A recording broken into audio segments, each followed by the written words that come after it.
Well, fantastic. Slightly different this week because we've got someone joining us from Australia. We've got Ray here, but let me introduce everyone properly. There we go. Yeah, we haven't had anyone from Australia on for a while because we changed our timing for these live streams a little while ago, just to make it a bit easier for me and Mark and trying to get Scott on. Scott might join us later. He hasn't been well, but he's trying to join us. But it seems to have worked out. We've got a couple of people in the chat. We've got Eddie, Electric Lady Guitars Devon. We've got Alan from Rough Boy Guitars. And I'm Daniel in the UK from Devon and Sons Guitars. We've got Mark below me. Hey. Over in America, who's been on like regularly since we started doing this, and Ray's back. Hey Ray, welcome from Tasmaniac Guitars. Good morning, everyone. So for those of you that don't know, Ray, thank you for making me. not at all. For those of you that don't know, Ray used to be quite regular for a while, but then because of what happens with time zone changes during the summer, etc., where me and Mark are, we both move the same way.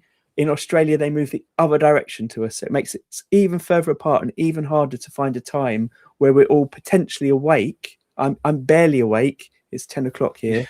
What time is it with you, Ray? It's 9 o'clock in the morning. Oh, that's not too bad. That's not too bad. Yeah, I was thinking it was supposed to be on at like 7. Yeah, so it used to be at 7. Did it used to be at 7? I can't remember. And then Mark, I guess you're late afternoon, aren't you? End of the work. 4 p.m. here. Yeah, and anyone that's regular will hear us talk about this quite regularly because for some reason I'm quite obsessed with discussing this and the weather. Maybe that's a British thing. I don't know. But what I didn't say, because we were just quickly chatting off air trying to get the tech working, I forgot to say to everyone what I thought we might talk about today, which is a few different things. So, for example, Ray's recently launched his website, and as we haven't seen him for a while, it'd be great to hear about your guitars in a bit, Ray. But last week we were talking about a video with Paul from Milehouse Studios where he went to Anderson TV with Lee and Danish Pete, and they did a kind of blindfold test on 2 guitars. And then what I noticed today on my feed was John Cordy had a video up about blindfold tests, and I found it fascinating. So I don't know if I'll leave a link later in the description for it, but I don't know if either of you have had a chance to see that or aware of it. Yeah, Mark's got it. I caught it. Yeah. So before we talk about that, I just want to say, if you don't know John Cordy, is it? I've noticed on social media it's John Nathan Cordy, but I've never heard him introduce himself. So I don't know if he drops that Nathan in or not. But one thing I've liked about his videos in the past that I've watched is, unlike some other reviewers, he seems very, very thorough in what he does. So sometimes he'll review an amp or some sort of amp simulator or some sort of pedal, but it won't just be review. He'll have played it and then used it live. And sometimes it's stuff that he's used for a little while. So it's not just... He's a gigging musician, yeah. Yeah. It's not just something he's tested in his like home studio or his recording studio, his YouTube studio. It's something that's really been used. So I feel like when he talks about something, he knows what he's talking about, or at least he knows what he's talking about from the point of view of, like you said, a gigging musician. And I find that really compelling. I think you've talked about him before as well, Mark. Yeah, I've been watching his channel for years now. Yeah, fantastic guitarist. Yeah, absolutely. And what he did, I tell you what I'll do. I don't want to actually share his video properly because I want you to go and watch his video. Hence why I'll leave the description in the link later. But why don't I share the video in the background with the sound off so we can just see a bit of him playing and talking. Let's skip along to him playing, but we won't hear it. We'll talk over it. But just so you get an idea of what's going on. But what I thought was interesting, in his blindfold test, he was trying out some of his guitars. So I think he said he got his wife to bring in his guitars and he'd try them out. And he's got 2 guitars. One of them, the one he's playing now, if I'm right, is a bit of a parts caster that he's built along with a local luthier. And one of the other ones was quite an expensive guitar. And he couldn't tell the difference between the 2 when he was playing. He talked about the neck and like the V profile on one of the necks and not really noticing it blindfolded in the way that he thought it might stand out. And I found that quite fascinating. I kind of assumed that a player that played all the time was a gigging musician would pick all of those things up really quickly. I don't know. Did you have any thoughts on what he was talking about, Mark? Yeah, I mean, I don't. There's obviously the whole blind test is pretty big right now. Like everybody's doing it, and then those guys, on Anderson's have been doing it forever, right? Like they've been doing it since forever. I don't know what the actual purpose is. Like, is the purpose to demonstrate that expensive guitars and lesser expensive guitars you can't tell the difference, or is the purpose?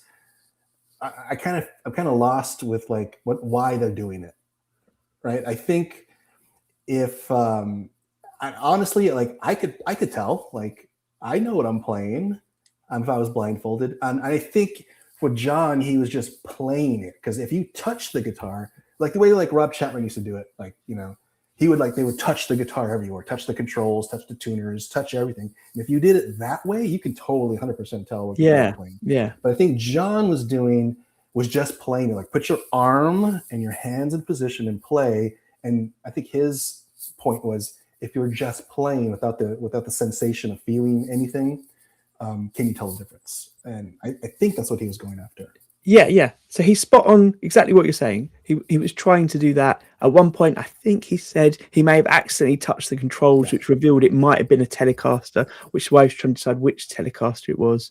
And as we know, as we discussed last week, when Danish Pete and Captain Lee were playing the two guitars that Paul gave him, one of the things they were doing was saying, I know which guitar it is because I can feel the thickness of the neck, or the feel of the surface of the back of the neck, or the body, or even the gauge of the strings.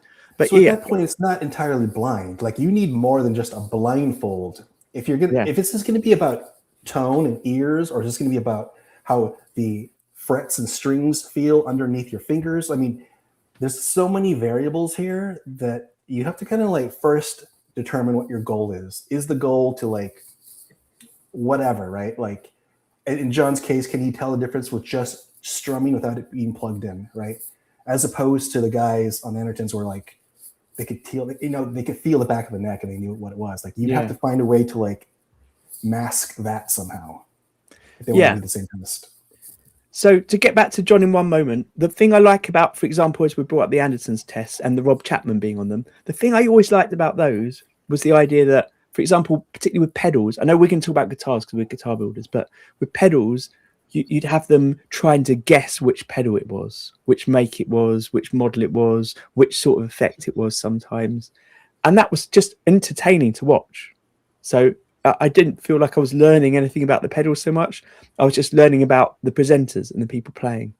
But with the guitars, you're spot on. And that's exactly what I felt John was trying to do, was eliminate everything apart from the actual feel. And one thing he got onto later was talking about when it's plugged in, you've got the pickups in and stuff, how that reveals more about the guitar, and revealed more about the guitar to him than the feel of the neck and things like that. Which, the reason I found that interesting is it almost felt contrary to what I often think is the thing about guitars when we make them, where I think that the onboard components, the pickups and stuff, are important, but less important than the actual guitar itself, because all the pickups are doing is putting a sound out, which you can then edit and process, etc., etc. And I always felt that the guitar is the thing, the shape of the neck, the feel of the neck when you're playing it. If you're limiting it to what John was doing, just playing the strings and holding the neck, then you're getting rid of the shape of the body, which, as you know, I think is really important, and all of that. But it just sort of threw me a bit, because suddenly I was thinking, oh, well, maybe none of that is that relevant, which sort of helps for my guitars, because my guitars are all about aesthetics, really. But yeah, I don't know where I'm going. I don't know why I wanted to talk about that. I don't know why I found it interesting. It's a legitimate topic, because I think every single one of these blindfold tests are flawed, right? They're not really scientific in any way. And I was just thinking right now, like, wouldn't it be cool if there was a way to eliminate the weight of the guitar on your lap? One, right? So you don't feel the weight of it. Because if you give me a Les Paul, I know it's a Les Paul. I don't even have to touch it. You put it on my knee, I know it's a Les Paul. And if you could eliminate your thumb from the back of the neck, right? So if you could just like somehow fret a chord without touching the back of the neck and strum without touching any component or piece of the body, I bet right there, that test, nobody could tell the difference. Yeah, just from right. like not plugged in, right? Just hold the chord, strum. I don't think you can tell a difference between any guitar. So what we need then is a guitar that's clipped into something, so it's freestanding. So you just put your arms around it and play. Yeah. That kind of idea. And then we need to go to what we said last week, where the people playing it aren't professional guitar salesmen who know everything about all the guitars. Precisely. So they can really feel it. Yeah, they have an advantage at Dennerton's. Like they've played everything. Yeah. I think what we're getting at with this conversation and why I want to talk about it is because if I had a YouTube channel in which I could do blindfold tests, I'd be doing these weird tests where we're almost getting down to doing a blindfold test where you're not even playing the guitar, Mark. We're eliminating so much from it. The Right. guitar's just barely there. Oh, we've lost Ray, because one of the other things that it made me think about was Ray's guitars. So I'll mention this again when he comes back in. But for those of you that don't know Ray and Tasmaniac Guitars, he makes 3D printed guitars. But, and we might find this to be different when he's back on, he uses bought-in necks and 3D printed bodies. And I know he's been working on 3D printed necks as well. But I wonder if then, when we're just talking about these things and even maybe the neck not making so much difference, does it really matter if it's 3D printed to the sound? Are we going by... Well, I think what I'm realizing as I'm saying this, what I'm going by is the fact that every player is different. So with John, the thing that was important for him seemed to be the sound of the guitar is what makes it the guitar for him, which makes his guitars different. And when we were talking with, when Paul was on with the video we looked at last week, he was talking about the setup being the key thing. And Lee and the captain were talking about more subtle differences, like not necessarily the setup being perfect, but the thickness of the neck making a difference, or the longevity of the guitar and how it would last over years being how they would judge a quality of a guitar. Ray, I was just saying when we lost you that with this blindfold test where you're kind of eliminating the body and just feeling the neck and the playing the strings, it made me think about if one of your guitars was there, because I know you buy in your necks, put them on your bodies. If you're eliminating the body, people aren't going to know what the difference is potentially between a 3D printed guitar and a bought-in guitar, cheap or an expensive guitar, because it's potentially going to feel exactly the same. Well, look, that's it exactly. So I mean, the three that you can see there, they're all painted, they're finished. At the end of the day, once you pick those guys up, there's no indication that they're 3D printed. There's nothing between the weight, the feel of them, or anything like that to tell you that. So that's what you're saying there. Oh no, Ray! Look, Ray, I'm going to interrupt. You've got up especially early for us on a weekend, and we can't hear you. You're kind of turning into a robot in the way you're talking. All right, yeah, I hope you'll come back in a minute. Oh, and Mark's on mute. Most people think that 3D printed guitars are light, but they're not that light. Their weight is pretty comparable. They're definitely not. Yeah. They most definitely aren't light in any way, shape, or form. In fact, like a lot of people ask me, it's just like, are they solid? They must be solid, right? And I'm like, you don't want them solid. Yeah. Effectively, solid, they're probably way. Oh, we're losing you again, Ray. We're losing you. Hang on, am I back? You are, but when you talk, it just goes into. Okay. I got an idea here. I'll be back in a bit. Well, look, anyone that's seen Mark's channel knows he's 3D printed a guitar. And if you followed my channel, I've 3D printed a couple of Ray's guitars now. Annoyingly, I took it apart to do some other things with after assembling it. And it's been in bits for a while, but I aim to reassemble it soon. One of the things I did with my 3D print is I just got my 3D printer and I just pressed the button and printed it, without really thinking about the settings. And then Ray suggested, actually, possibly I needed to print it in essentially a better print. So it was more dense, it had more strength to it, print it in a slightly different way. So I printed a second body like that. But I actually found, for the time that mine was assembled, that first print, which ended up being lighter because it wasn't printed with quite as much material and quite as much infill to give it strength, was strong enough. It wasn't warping in any way at all. And what I really need to do is, I should have left it just assembled. I took it apart because I wanted to do some work on the neck and haven't got round to doing it, just to see how long it would last, because actually printed in that way, it wasn't heavy at all. It was a really decent weight. And what I did is I painted mine, and as Ray just said, the ones behind him, he's painted as well. I've noticed, just saying, Ray, I've noticed you paint your guitars quite a bit now as well. So you've been experimenting with that. And we're not going to talk about tone wood. Don't worry about that, anyone. But the point here is, I feel like with that sort of ability to, we've talked about the love of the 3D print and the quality of the 3D print that you may embrace. But also, if you don't want that and you want like a traditional looking finish, you can get that on a 3D printed guitar, and it just changes the things that are available to you in what you're using, especially as we are builders, people that build their guitars. And if we've got people doing blind tests where they're not even touching the body and they can't tell the difference because they're just feeling a neck and the strings, suddenly that opens up to me a world of 3D guitars, 3D printed guitars, because it doesn't matter that they're plastic anymore. I mean, that gold top, I'm dropping out again, aren't I? I'm not sure. Maybe I just need to sit here in silence and hold up signs. We can hear you. Keep going. Yeah, we can hear you. It's all right this time. Okay. So because that gold top is painted, it's finished, it's cleared, it's polished, there's no difference. Oh, we totally jinxed it. We totally jinxed it. Maybe can you do it without your video on? Would that work? Yeah, hang on. Let's give that a try. Yeah, Eddie's just put a good point in. What excites a player about guitar versus what excites a maker? I think you're spot on. I just keep talking about the materials and the look of things.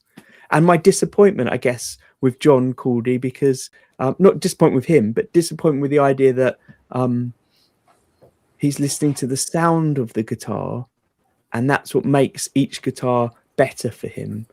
I like not the feel or look of it, but that's the most important thing, surely, for most people, what it actually sounds because like. If you take that, like, and you run with it, right? What excites the maker? Like, I see way too much of the same thing with makers, like with luthiers. Like, I don't care about burl tops and fancy exotic wood tops. I don't care about that at all. But that's what a lot of luthiers are building. And I'm curious, is it because there's a market for that, or is it because that's what's exciting the luthier? He sees a piece of wood and he wants to make something with it. Yeah. Like, this is really good. Yeah. Ray, can we hear you? Can we just see if we can hear you? Hang on. Can you hear me? Yes, I can hear you. And it's clear at the moment. Clear at the moment. Hey, look, I'm going to change the point, Ray, and come back to ask you a question. Yes. A while ago, you were going to be sending one of your 3D printed guitars to someone to do a YouTube video on, comparing it to a non 3D printed guitar, a Telecaster, I believe. Has that happened? That has not happened. That has not happened. The biggest reason that hasn't happened is that I could never get to finish on the point that I was happy with. And consequently, every time I looked at it, I just didn't like it. I've actually, I've printed that guitar times now, and the last iteration of it, I've probably 3 times after painting. Ray, I'm so sorry. It's going again. It's going again. Hey, listen. If anyone's watching this, maybe you are, maybe you're not. Thank you for watching. For me, I'm just loving the fact that I can indulge just my stream of consciousness of watching that video earlier today. And it was going to be a moment to catch up with Ray. And Ray, we can't hear you. I feel terrible that you're up early and it's not working. I'm actually going to just log off for about 5 minutes, Sure. and I'm going to run downstairs, reboot my router, and cross our fingers. Yes, brilliant. Okay.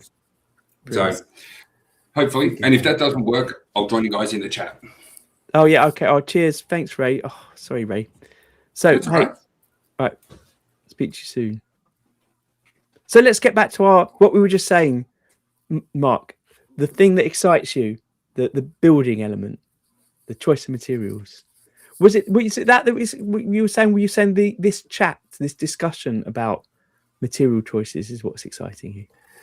Well, I mean, it's a point that no one's ever brought up, right? Like, what does the player actually want, you know? And what is it that luthiers are building? Because I know that a lot of luthiers see a piece of wood and they go like, I want to make a guitar out of that wood, but no one really asked for it, right? And I'm just kind of curious, you know, if anyone's ever thought of this and do people think about it? I mean, I know a lot of luthier work is client driven, sure, but a lot of it isn't. Yeah, I mean, that's true. I mean, I've definitely found over the years, what changed when I first started, this wasn't the case. But what I now find is if I build things for me, they don't sell. It's clients come to me with what they want. But sometimes when I build things for me, it shows clients what I can build, and that gives them ideas. But yeah, people, if they want something different, they maybe want something that's different in their taste. Like you're right, maybe not different in the luthier's taste. I don't know though. I don't know, because like I'm thinking of people like Godfrey Guitars, right? Made crazy looking guitars. Clearly they were things he loved building, but people loved them. He definitely struck a chord with people. But then I'm saying that, but then he sort of stopped building guitars because he wasn't selling enough. So clearly I'm not right on that. Although I think that is nothing to do with what people want. I think that's just to do with the world changing, people not having as much money to spend on expensive guitars that aren't vintage. Right. There you go. Yeah. Yeah, I mean, it's a strange, you know, game because a lot of that, like the Godfrey Guitars thing, he made beautiful instruments, right? And it's hard to kind of gauge how you're doing because social media gives you the glory, right? Social media gives you the glory. You're amazing, you're brilliant, you're beautiful, and so you keep doing it, but like that doesn't equate to actual sales a lot of times. Well, I feel like we've had the same conversation a few weeks in a row now, because we were talking about shark guitars and the Dweezil Zappa video from NAMM a few weeks ago. So that's, if you look at our archive, you see it there. And the shark guitars, in fact, someone sent me it today. Have you seen the nut on this? That is a guitar that is built for luthiers to play with. It's built for players like Dweezil Zappa that there aren't many of. It's not built for most people. But then they have on their website that kind of builder setup, for a computerized 3D builder, where you pick all the bits you want. So you can customize it to be what you want from all of this wild collection of many different things that they make. But I wonder how many of those things are picked up by players that they actually want to use all those things. Yeah, I was thinking about that because our problem now, because of NAMM, right, is that we're on a cyclical basis now, on an annual 1 year cycle.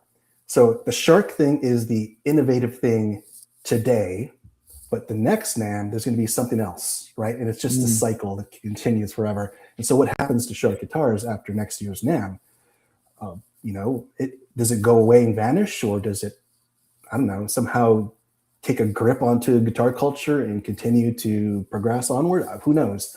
But I think it's the NAMM thing where we have new gear, new models, right? New iterations, new variations, new innovation every year. I think that's not, I don't think that's very healthy. It does, you know what I mean? Like the shark guitar thing, yes, it's innovative, but does it have a chance to really latch on to culture? Does it have the time it needs to latch on to people, for people to embrace it before the next cycle? So I think about this with music, in that I look at bands that were big in the past when we didn't have streaming, when we didn't have social media, when we didn't have free music, essentially. And there were a lot less bands, definitely a lot less bands, and the bands that were there potentially had more support from or were exploited more even by record labels and things. But some of those bands that made it big would, I don't know if they would have made it big now in the cyclical nature of the world and the mass sort of sea of other bands. It's oversaturated. Yeah, totally. And I just don't know how innovation fits into that, because like it's impossible to think of what it would have been like at the start of electric guitars if it was not just Gibson and Fender or you know, Les Paul and Leo Fender, but if it was Les Paul, Leo Fender, Godfrey guitars, Sharp guitars, Mark Gutierrez, me, Tasmaniac guitars, you know, if at the same time there were 50 different things that were all doing well, I don't know what like what I hear. I remember reading about certain brands that and how they marketed early on, like getting their guitars onto the television, being played by the Beatles and things like that. Like Hofner getting essentially endorsements by these bands, and that helping them grow. But now that doesn't seem to make much difference. There's too many bands. You get a big band to play your instrument that you just sit briefly and it flits past. Exactly. Everything is, again, it's just oversaturated, and we're on this cyclical nature of like new bands, and the algorithm tells you new bands, and doesn't have time to really kind of like sink its teeth into culture. And that all comes from like, it comes from like, you know, like this my phone's like 5 years old, but like every year we get a new phone, right? And every year, these guitar companies at NAMM, these pedal companies, like they're being almost like they're being forced to go into this cyclical nature of every year you need something new. Every year you need something new, and I think that kind of hurts a lot of like smaller brands.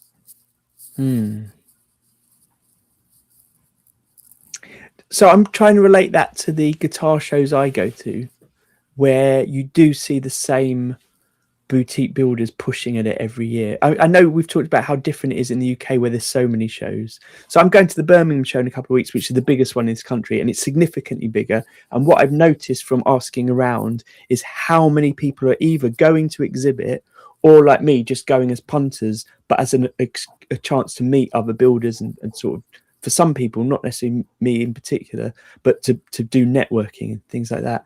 And there's a lot of people just pushing their same thing over and over again, hoping that the repetition of being there is what's going to help drive them. Like if they're not there, I remember we had Maybury Guitars on, Jason from Maybury Guitars, saying he feels if he's not at a show, people will notice he's not there. Whereas if he's there all the time, it's just reinforcing that he's a brand that people become aware of, and over time it builds up. Well, I don't know what I'm getting at here, but again, I'm going to apologize to anyone that's watching that we're just listening to my stream of consciousness here, but I do find it interesting as to why people do that, and is there a need to build? And I think what I think every week now when we talk is I enjoy building guitars, but really what I want to do is what you do, Mark, and just experiment, really, and have that opportunity to try new things. But as someone that's trying to do it as a business, you can't do that.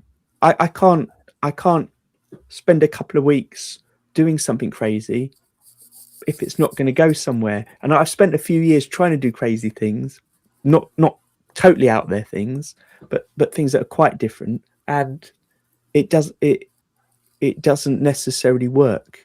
It feels like I need to go back to more mainstream things to make it work as a business, and that's not what I want to do as a maker. As a maker, I want to experiment and pioneer. And then you see, we've talked about different brands like the Maytrem. That's a totally different kind of trem system, and the things we're talking about, Shark guitars, and they innovate and stuff, but they don't necessarily have the market to Right. cut it as a big Let's thing. do an experiment on this live stream.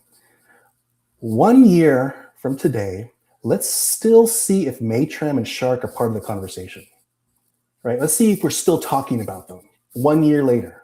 Right. Mark, if you can fill time for a minute, I'm going to open up my calendar and I'm going to do that. I'm going to. Okay, cool. Let's do that. Because this is a great experiment. And not that I'm trying to say that the cyclical nature is bad. Maybe it's good. I don't know. But I just as a thought experiment, let's just see if we're still talking about Shark and Maytram next year.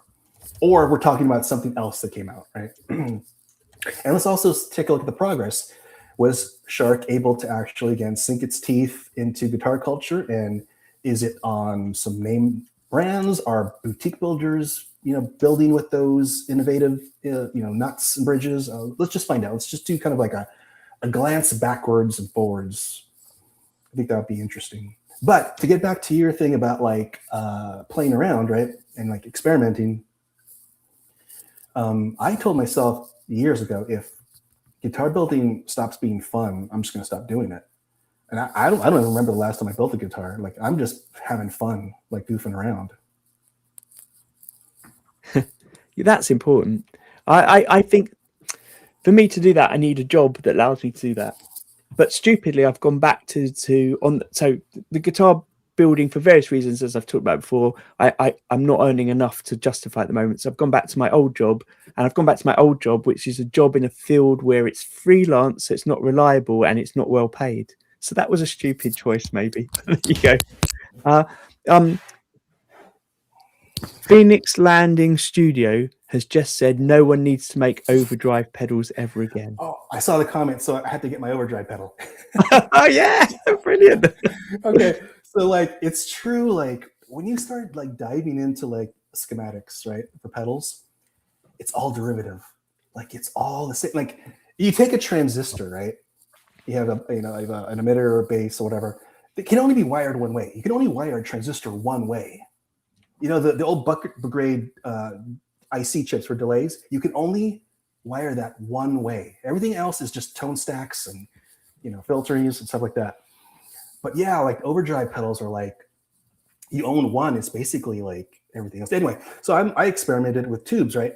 And the really cool thing about tubes is that they are easier to actually play with and wire than transistors. And it's easier to breadboard because everything's point to point. Everything's hand wired, point to point, and there's no PCB board or perf board. There's nothing needed because you're actually point to pointing everything onto the socket. So these are 9-pin sockets. So you put your resistors, your capacitors on literally the pins of the socket. There's nothing else needed, and then it's just a whole bunch of wires, right? Just a whole bunch of wires. And I thought this was kind of novel because everybody talks about overdrive pedals needing to be warm and thick and creamy and rich, whatever. Well, I mean, tubes do that, right? It's like tubes are the way to go. And obviously this runs off 9 volts, believe it or not. Like you wouldn't think that these heaters would run off 9 volts, but they do. It's on the white paper. You look at the technical sheet, it's, you're not supposed to, but like it works. Like you can run off 9 volt or 12. In this case, I'm doing 12 volts. And every pedal supply actually offers 9 volts, 12 volts, or 18 volts. And so I'm just running my pedal supply for this. And it sounds fantastic. And it was so easy. In fact, for a beginner building pedals, tubes are easier to build with than transistors are.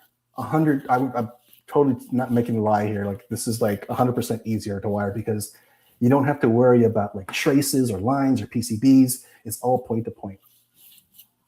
I've noticed Joe from Hello Sailor Effects got a great YouTube channel on how to build pedals. He does a lot of point to point.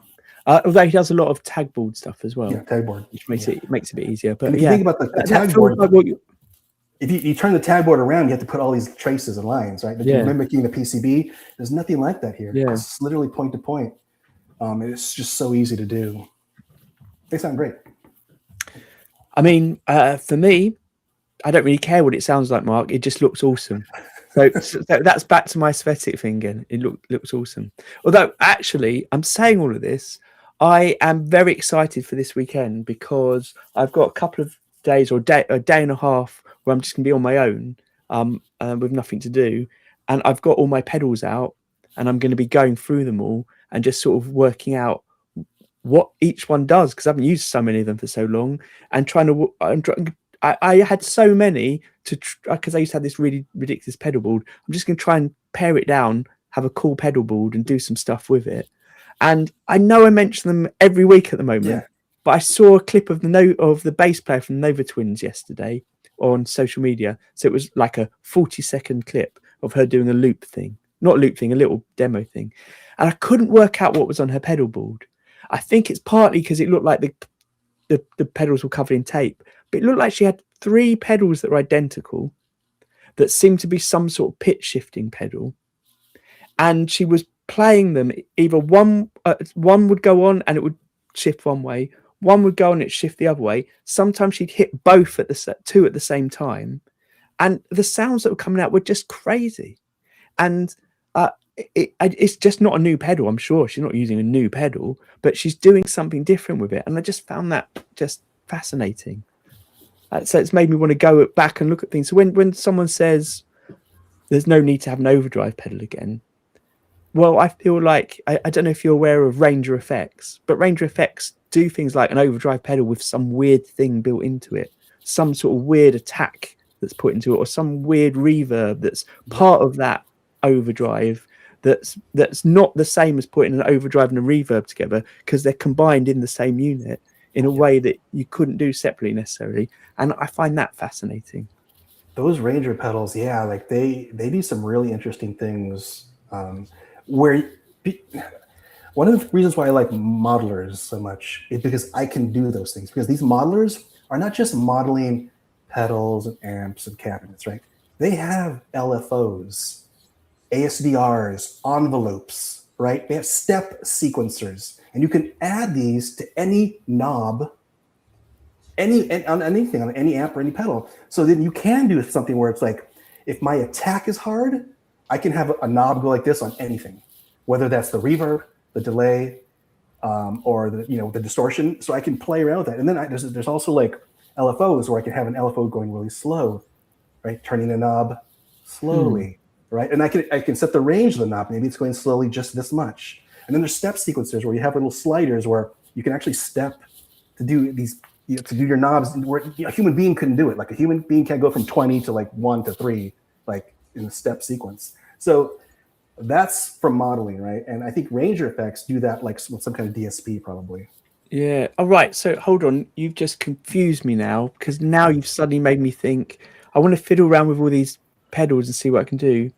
But actually, maybe what I want to do is spend the weekend putting them all on eBay and Reverb and buy myself a modeler.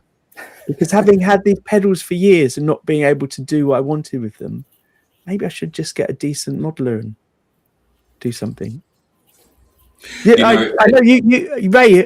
Are you? Do I remember? I know you were buying some very cool pedals, but did you have a modeler as well that you've gone backwards and forwards with? I yes and no.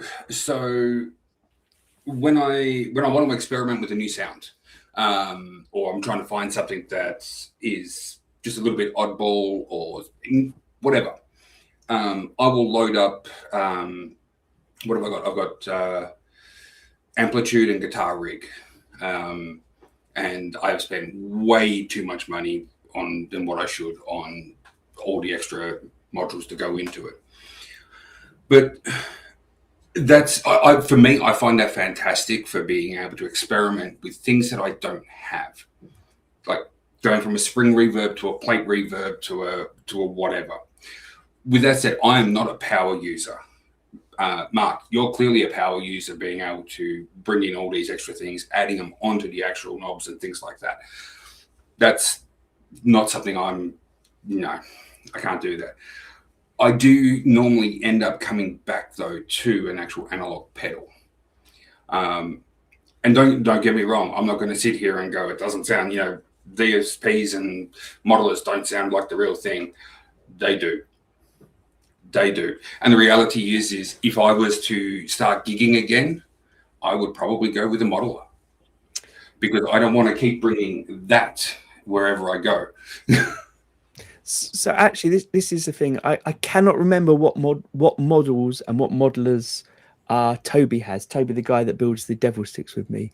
But he, I don't know when it was, 6 months ago, maybe a bit longer, started gigging again. So gigging with one particular band, but also filling in guitar and some other bands that just needed someone every now and then.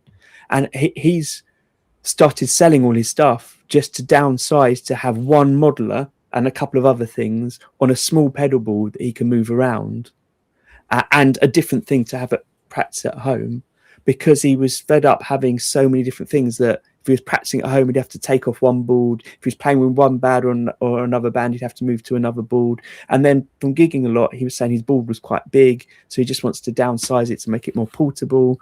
And modeling seems to be the way that he's going with that. And he was changing. He had an Axe Effects that was quite big, so he's changing to some other system. But he was mentioning a few things that seemed quite new that I'd not heard of yet. But I'm not really into modeling, so I don't really know it all.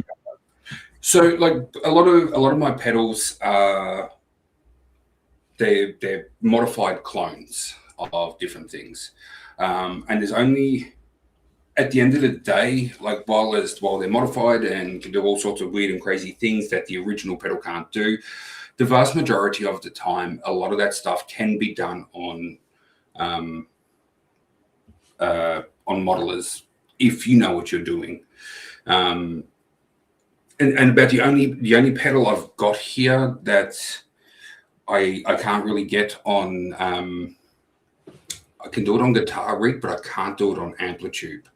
And that is my pedal that is basically an effects loop. So I can basically split my signal and I can run two into, and what I actually use it for, it's on my YouTube channel. There's a demo of that pedal. And basically I can run two overdrive pedals at full gain, and I'm not gain stacking. I'm not running one into another. They're not running in series, they're running in parallel, and then join them back together. And that allows me to bring in some really cool tones, especially when I drive, like send one into an overdrive and I drive the other one into like a small stone, so a phaser with an overdrive. It gives me, and that pedal also allows me to blend the two. I don't have a 50-50 split. I can go 70-30, 30-70, whichever way I want to go. And that has been a really cool pedal that I can't really emulate on every what's name, but I don't know, maybe I can. I just haven't figured out how yet. Hey, look, I want to get off this and talk about your website in a moment, Ray, but just very quickly. So I feel like now when I go to the Birmingham Guitar Show, I'm going to be looking around at modelers and pedals and things that are there. But do you feel like the modelers have to be a physical thing, or do you think it can all just be done through your computer? Do you need myself? Do you need the physical controls? Either of you, what do you think? I think I would prefer the physical controls because I'm so stuck in the mindset of pedals. But ultimately, I don't think it really matters. I do have, so I picked up a MIDI foot controller to go with Amplitude and all that. And that's been great. But other than that, no. It used to be different. Like you go back like maybe 10 years, the actual chips that are in modelers versus like your CPU chip on a computer, they're entirely different creatures. And you go back 10 years, you couldn't do modeling on a computer. The CPU was a different type of chip and it couldn't handle it. These are quad core processors in these modelers, right? And they use a special, I actually think it's called a Shark chip. And they're very specialized specifically for like low latency processing, which means like milliseconds, right? Which CPUs aren't terribly good at, or they weren't at least 10 years ago. But that's changed recently. Like in the last 10 years, now you have software packages like Neural DSP. Fractal just recently, like this week, launched their software-only version of Fender amps. Oh, really? So, okay. Yeah. So it's all computer-based because computers finally kind of caught up. And I don't know how, I don't know anything about computers, right? Maybe they're using the GPU now. I don't know. But 10 years ago, you couldn't do this as good as a modeler, a physical modeler. Hey, so maybe I should go back. I've just seen on eBay for 40 quid, well, nearly 50 with shipping, I can get the classic Zoom 3030 that I had when I was a kid. Maybe that's what I need. Maybe all my dreams will come true if I go back to that. That was a classic. It sounded shit, but I loved it. If anyone wants to really like experiment, right, there's a free piece of software called VCV. And VCV is Eurorack modeling, right? So it basically models all the synthesizer Euroracks. And guitarists have been sort of using VCV for all the things like LFOs and modulation, right? Now, there's no amps in there. There's nothing like that, but you can mimic amps and gain staging, and you can sort of do all the really cool things that it's got delays and reverbs and phasers and stuff. But I have a couple of videos on VCV Rack, right, where I plug my guitar in to make like sort of ambient modulated like soundscapes. That's a really good start for anybody who wants to like mess with like a free application that can do it. So sorry, you've got videos where you're demoing it, or have you just got videos where you've used it going on? A little bit of both, I think. I don't remember. That was years ago. Like I did. Right. I'll check that out, because that is something I've always wanted to try and get my head around, but never really considered doing a virtual version of it. Eurorack is fascinating because you have all these guys that are spending thousands of dollars on actual physical Eurorack gear, when VCV does absolutely the same thing for nothing, for free. Maybe that's what I should spend the weekend doing. No, I'm going to go back to my pedals. Okay. Then we go this weekend, and that'll be another time. Amazing. Just quickly on pedals, I got a new one I want to show you guys.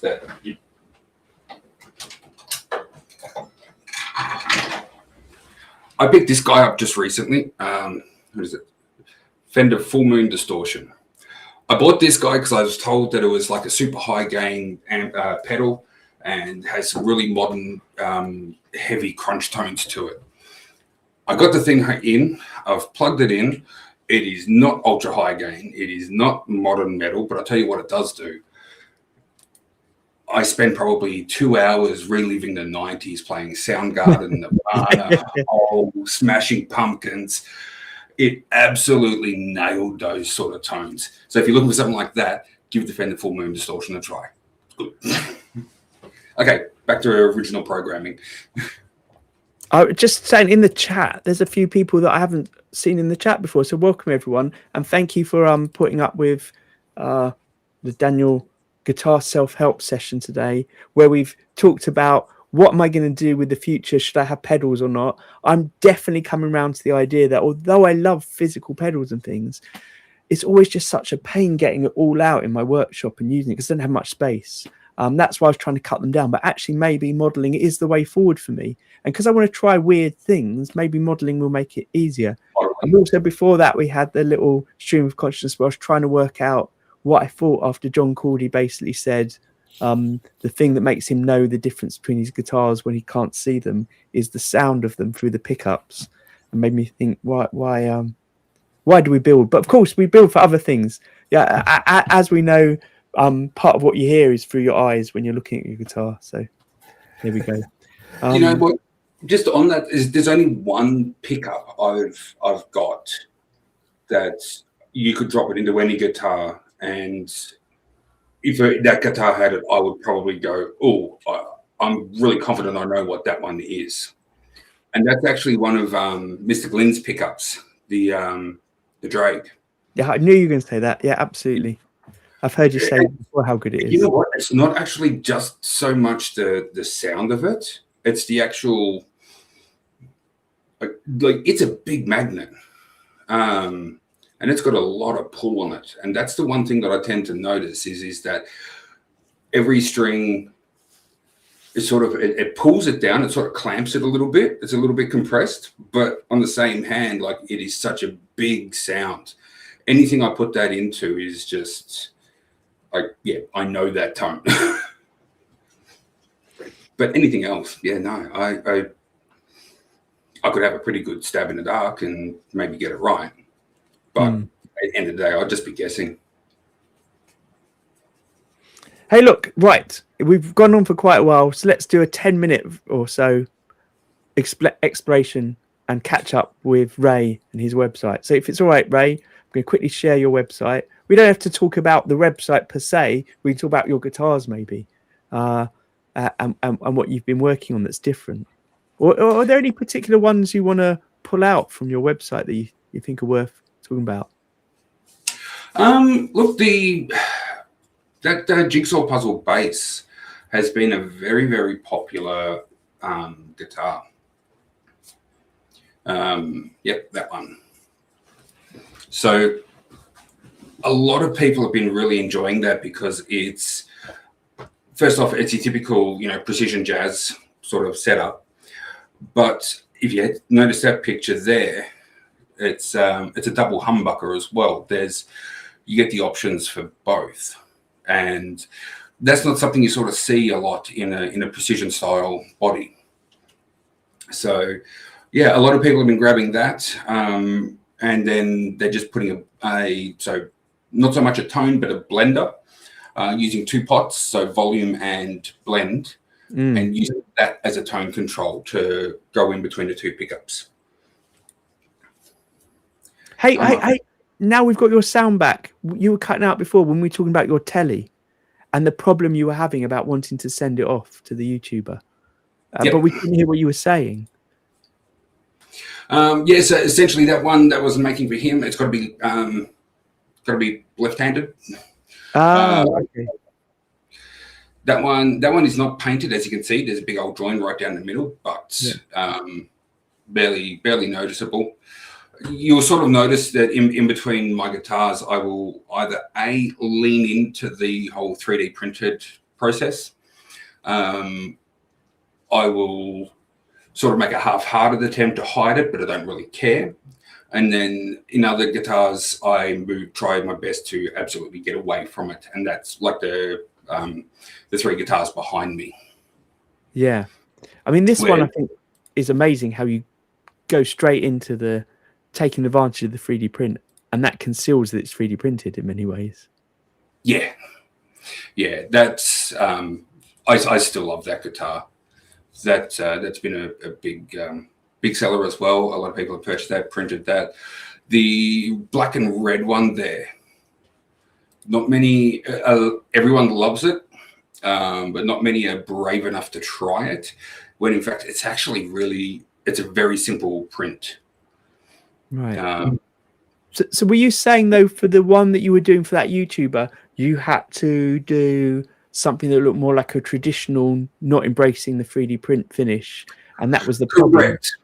Correct. So one of the things, and I know we've spoken about this before, is that I've always, one of the biggest reasons that I do this is not so much to sort of say like, hey, 3D printed guitars are better than wooden guitars.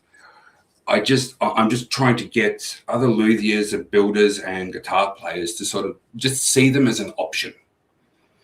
So when people land themselves on my site, they're already considering that this is an option.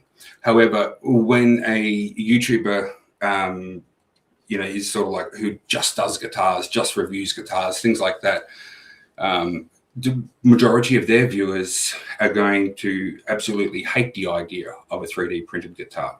Yeah. Most people still think that a 3D printed guitar is light as hell and must neck dive like crazy. Whereas, Mark, you were saying, it's just like, they're not. That one there that we're looking at now, the V, that guy is 1.9 kilos to the body, without any hardware. So that's strap territory. Yet it's half the body.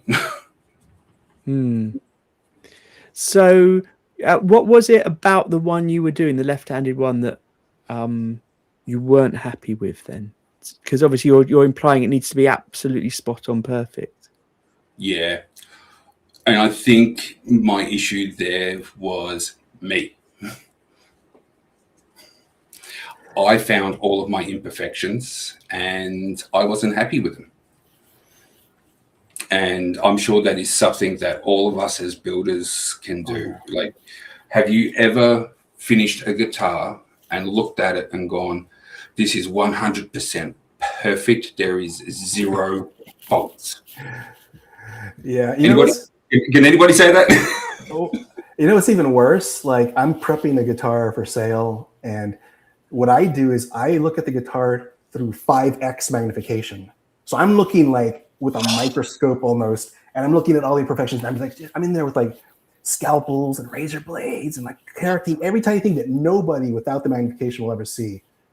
So that's 10 times worse. Why do you hate yourself so much? Exactly. Left-handed, thank you very much. Maybe, Ray, what you need to do is not send him a standard telly, but send him one like your Jim Root style one with this top that really embraces the 3D. Maybe, or stick with like a jigsaw sort of model. Yeah. Because then it's not a 3D guitar trying to be a vintage guitar. It's a 3D guitar being a 3D guitar, and he can play it and say, this is what it feels like. I don't know. You know, funny story about this left-handed YouTuber. Oh, yeah. Should we say who it is? But like, funny story. He recently came to Austin. Oh, really? And he was kind of going to all the local guitar shops, and I was so jealous because there are guitar shops literally down the street that I've never been to, and I had to watch I had to watch an Australian guy come to Austin through his channel, like, to see these vintage guitar shops that I've never stepped foot in here in Austin. It was just hilarious. So, yeah, I will finish it. There is another YouTuber here in Australia who I've been in talks with, and he's actually, it's a very long process, this one, but I'm not sending him a guitar. He's building one. Oh, nice. Okay. He's going to do the build process himself. A little hesitant on that because he has never 3D printed before. But he's got a friend that is, who does do 3D printing. And initially I was a little hesitant, but I thought to myself, like, why? This is exactly why I was doing this. Yeah. So anybody who either... My bass 6 just broke its high E string. On its own? Yeah. Right. Okay. It didn't even move. It just bing, off it went. But yeah, this is exactly the reason that, like a guitar player who's got a lot of experience building or playing or even just setting up guitars can get themselves a 3D printer and try this. Or someone who has a lot of experience with 3D printing but wants to experiment with building a guitar can do it for a low entry point. I hear so often it's just like, well, how much does it cost to build a 3D printed guitar if I've already got a 3D printer? I'm like, so how much does the material cost? But that's easy. It's somewhere between probably $30 to $50, depending upon what sort of materials that you want to use. And then it's like, well, I can just CNC one. Like, well, if you can just CNC one, why are you even asking me? Yeah. So, hey, look, one of the things that I think is brilliant about your website is the fact that you offer support. And that's one of the things you have with, before you had your website, selling your guitars through Colts 3D and stuff, is all the support you give. So actually what you're implying is this person's going to make their own guitar that they're getting through you, and therefore they're getting the you experience of the support. That's exactly perfect, really. Yep. And actually, to me, it seems, I mean, I'm not going to try and convince you to do anything, but it seems quite good to then compare that to someone that's just given a guitar that is 3D printed and doesn't have the experience of building it, because as we know as builders, there's something very different when you've built a guitar to how you play it and how you have a connection with it. Yeah, that's it. That's it, exactly. Maybe you should convince this one YouTuber to send his one to the other YouTuber.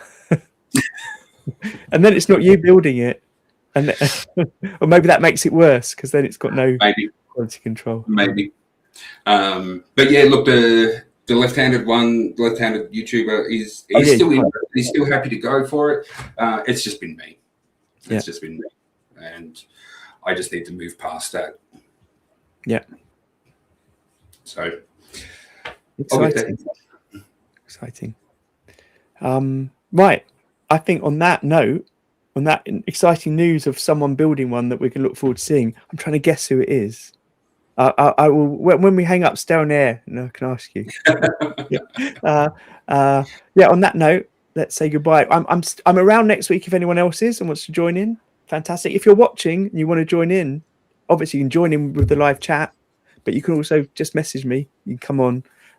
As I always say, this isn't like the archive that we've got of 85 episodes up where we were doing long form interviews and actually thought about what we were saying. This is us coming on and just seeing what happens. It's a conversation. Yeah, it's a conversation like many of my conversations at the moment, which don't seem to go anywhere. But a few days later, and sometimes a week later, something's formed in my brain from that conversation, and it's a totally valid thing that we've done that I don't realize the impact of it until later. And that's what I love about these chats. It's right. I've always enjoyed it for that. It's just everything's off the cuff. Yeah. Oh, I'm just going to mention something in the chat. Right. Bye, everyone. Peace. Take care. See you guys. Great.